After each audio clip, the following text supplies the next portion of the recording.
back to dennypark English Reading Show. I want to introduce you to the Horby Harry and the Field Day. Field Day Revenge by Susie Klein, pictures by Amy Wilmer. Do you remember I read you chapter 1 and 2? Yeah, now we're reading chapter 3, The Backfire. Let's explore this chapter together. As soon as the clock turned 11, Mrs. Wilbert appeared on the ramp. She was smiling again. "Line up, kids," Mr. Deltoy roared. Harry and Doug stayed put. His hand was resting on Harry's shoulder. "We need to talk," he said softly. Uh-oh, I thought. Mr. Deltoy had a quick word with our teacher before she left. Then he joined our table. "So, do you boys want to tell me anything?" he asked. I said nothing. I couldn't tattle my buddy. "I can't wait for tomorrow, Mr. Deltoy," Harry said with a jack-o'-lantern grin. Mr. Deltoy lowered his eyebrows.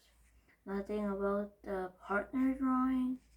Harry looked into Mr. Deltoy's dark, blubbering eyes. He was quarantined. Very slowly, he reached into his pocket and pulled out this black stripe of paper. It was like getting a chance card Monopoly, Harry confessed. There was a name on it, so I read it as Doug. "I haven't been partners all year. Not even once." "Do you thought it was to pick your own partner card?" "Yes, Mr. Deltoy," Harry said. "Sorry." "I'm sorry too," I blurted out. "Well, the partners have out even. And apparently I did include one blank. But you should have acknowledged it instead of trying to sneak it by me." Harry nodded. "You're right. I won't do it again." Mr. Deltoy looked up. "Okay," he said, tapping the table. "We'll leave it as it is. The teachers already decide. But there are the consequences. You two are cleaning up the mess. Sponges, spray bottles in the closet. I want every stack of these tables, and everything's put away." "Absolutely," Harry replied, standing up a soldier and saluting him. "We're on it, right, Doug?" "Right," I agreed. Then immediately pick up a green marker of sophomore and drop it into the tin can. "When I return," Mr. Deltoy added as he walked up the ramp, "I expect you find your work done, and done well." I knew where he was going, to the cafeteria, which was on the same basement floor as the gym. He wanted another warm cookie. I couldn't take us long to gather up all the magic markers and get them back in the tins. Harry rubbed and scrubbed the colorful stripes of one table, and I wiped down the other. "No more marks," I said proudly. "Great! I'll put the markers away," Harry said. Then he carried the tins into the open supply closet. Then he didn't come out right away. I started to wonder what he was doing in there. After a minute or so, I decided to check on him. "What's taking you so?" My eyes felt they pop out of my suckers. "Harry, what are you doing?" Chapter 4, Sneak and Pick. Harry's fingers were peeling the marking tapes off the big box of prizes. "Stop," I said. You get in big trouble. Me too. Harry held up a hand. Just picking the goal. I'm not taking anything. Never steal. Just picking. Harry peeled up the rest of the table and hatched it into his shelf. Look, he said, undoubtedly rattlesnake. Cool, huh? None of this were cool to me.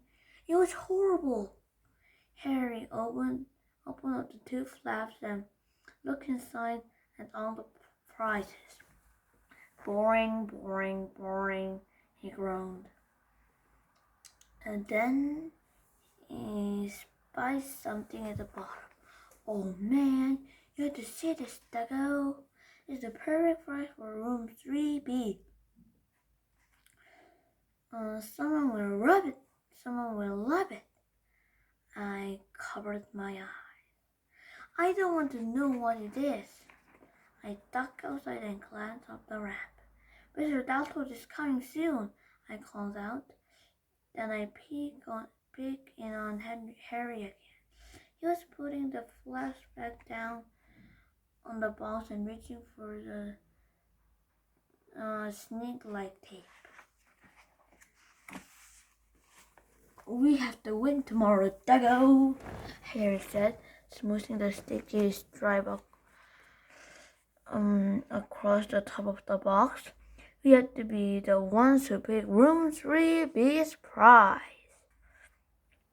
Suddenly, I heard the footsteps approaching the ramp.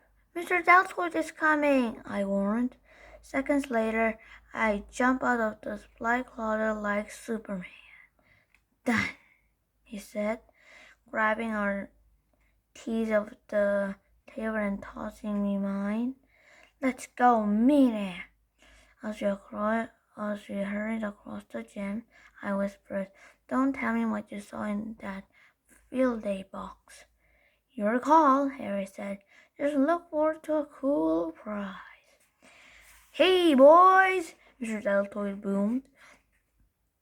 Let's see how well you cleaned up. Oh, man, I thought. This...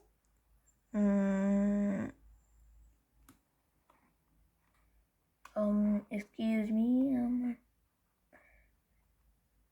Oh man, I thought, did Harry leave the box at exactly where he found it? It was the table good enough? He watched while Mr. Deltoy checked out the tables and walked to his supply closet. One group Mr. Deltoy would know someone was missing with his stuff. Nice job, boys, he finally said. Thanks, Harry said. I exhaled deeply. Phew, I thought. At last, we headed upstairs to room 3B. We'll be lucky twice now, Harry, I said. No more crazy stuff, okay? Okay, Harry agreed. I hope he meant it. Being Harry's partner was like walking on the edge of a cliff. I had to keep a close watch at all times. Chapter 5. A big fat cheater?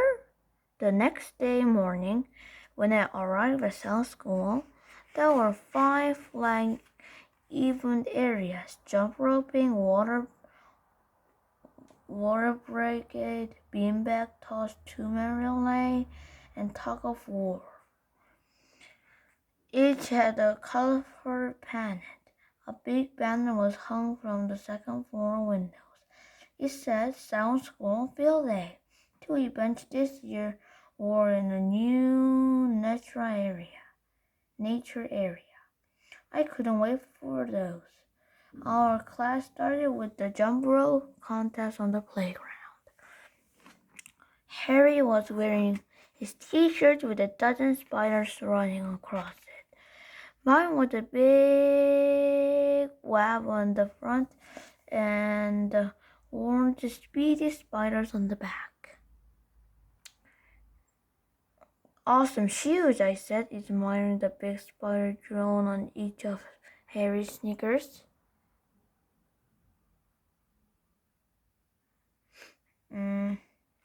Thanks, he answered.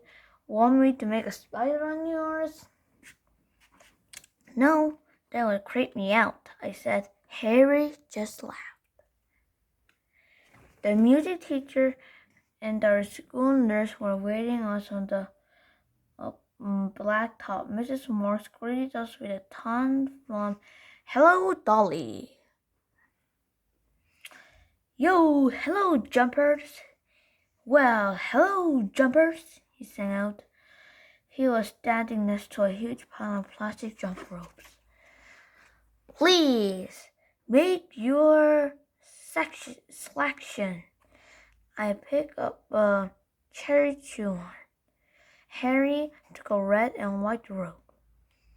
The jumper who lasts the longest wins 3 points for his or her team, Mrs. Morse exclaimed. Mrs. Cherries got us started. Okay, boys and girls, get your jump ropes ready. Make your new had enough space. We all found a comfortable spot. I moved next to Mary where there was plenty of room. All set? The nurse said. Yes, everyone called out. Go, she called out. I started jumping. Each time I landed on the tiptoes, I quickly hopped again on my rope. I kept spinning my wrist around and around until I got into the restroom.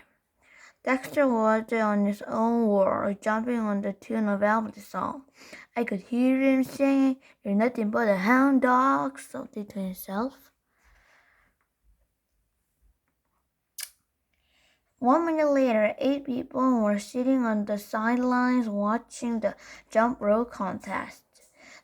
The legs started to get tired, and my legs were tightening up, but I kept jumping. Mary and Songley were in perfect session. Sid and Ida were too. They were a vast squid of jumpers. After 2 long meters, Harry broke his silence. Hey, he called out. Did anyone hear a joke about 2 cannonballs that got married? Mary answered right away. That's old Harry Spooger. It had a little Beebalidi. Then as she glared at Harry, she lost sight of the rope and tripped up. Boy, was Mary mad. She dragged the rope to the sidelines, mumbling, Harry Spooker is a big fat cheater. Don't think anyone else would hear. Hey guys, Harry continued, I just made up a new one. Did you hear about 2 baseballs got married?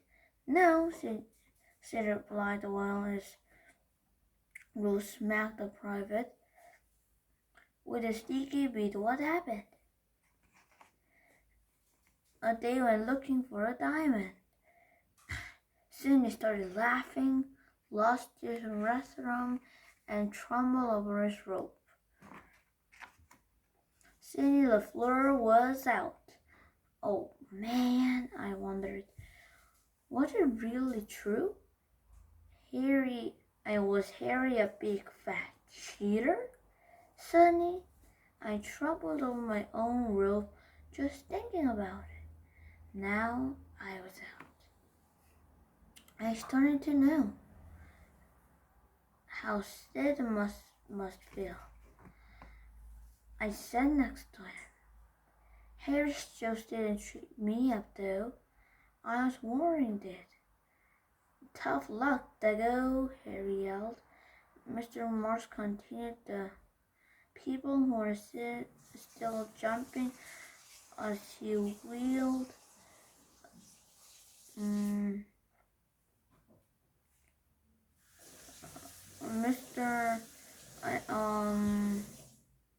Tough luck, though, Harry yelled. Mr. Morse continued. The people who were still jumping as he wheeled in a lagoon of bottled waters.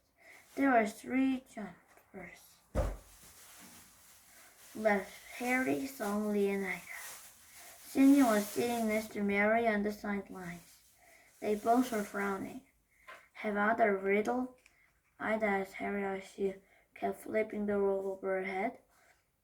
Harry turned to answer, lost his footing, and went down to the ground. Boy, did Mary and Ginny do silent cheers. Sorry, Ida replied as she lost her steady beat and slipped up too. Game over. Super job, kids. Mr. Mark heard from the far sideline. Suddenly is our champion. Ida is second and Harry is third. The girls hugged each other.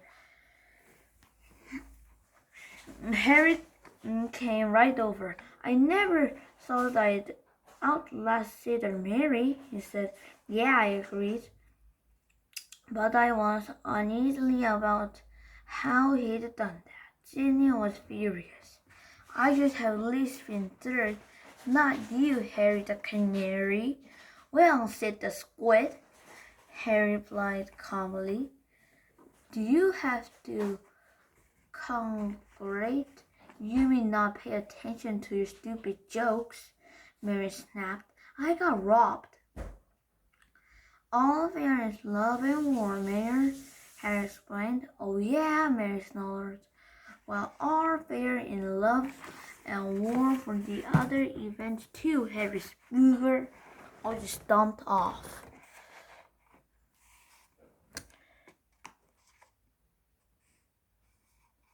Whoa, I thought, a war? Mr. Marsh's wave was over. I'm getting really warm, kids. Time for a break, he shouted. He and Mrs. Cherry were passing out chilled water bottles in the shade area. I was glad for some relief. Someone needed to cool off. As I gulped down the water, I knew I had to keep an eye from any more possible cheating. There would be an all-out war with Sid, Mary, if I didn't. Chapter 6. The Bridge Washout. I'm going to read this chapter another day. If you want to read this chapter with me, you have to search YouTube like this. Horror Harry and the Fear-Day Revenge.